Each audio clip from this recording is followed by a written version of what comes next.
Hello everyone, welcome to a video of Nutrire Mantra. আমি dietician তামান্না সরকার আজকে একটি নতুন তথ্য সকলের সাথে শেয়ার করব। সেটি হলো রাগি। রাগি প্রধানত মিলেটস গোত্রের মধ্যে পড়ে। যাদের খাদ্য তালিকায় মিলেটস রাখতে চাইছেন বা এরকম অনেকেই প্রশ্ন করেন রাগি কিভাবে খাওয়া যায়, রাগি কি আদৌ খাওয়া যায় বা রাগি কারা খেতে পারবেন, তাদের জন্য আজকের ভিডিওটা।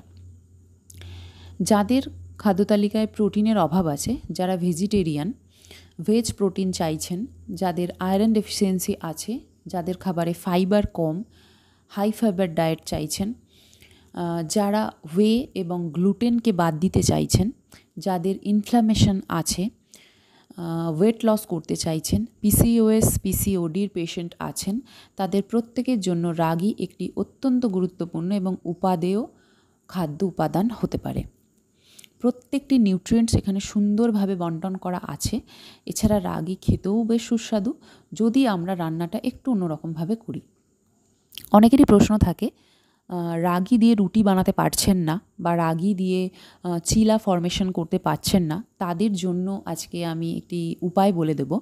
যেরকমটা ভিডিওতে দেখা যাচ্ছে, আমরা যেহেতু এখানে রাগিটাকে বেছে নিয়েছি আর রাগি ওয়ে প্রোডাক্ট নয়, অর্থাৎ এর মধ্যে গ্লুটেন প্রোটিনটা নেই যেটা বাইন্ড করতে বা ডো ফরমেশনে সাহায্য করে, তাই আমরা যদি রাগিটাকে একটু অন্য রকমভাবে বানিয়ে নিই তাহলে কিন্তু একদমই আটার রুটির মতো সুন্দর গোল এবং বেশ ভালোভাবে কিন্তু ফোলে রাগি রুটি। সো এখানে দেখানো হচ্ছে জাস্ট কুক করে নেওয়া হচ্ছে, বয়েল করে তার মধ্যে রাগি ফ্লাওয়ার দিয়ে বানানো হচ্ছে। রাগি ফ্লাওয়ার বাজারে খুব সহজেই কিনতে পাওয়া যায়। এছাড়াও রাগি মিলেটস হিসাবে হোল রাগিও কিনতে পাওয়া যায়। তো রাগির রুটি ছাড়া রাগির প্যানকেক, ধোসা, চিলা বানানো যায় ফ্লাওয়ার দিয়ে। এছাড়াও হোল রাগি কিনে এনে সেটাকে সোক করে তারপর ড্রাই করার পরে একদম সুন্দর করে ড্রাই করে সেখান থেকে ডাস্ট ফরমেশনেও কিন্তু রাগি ফ্লাওয়ার বানানো যায়।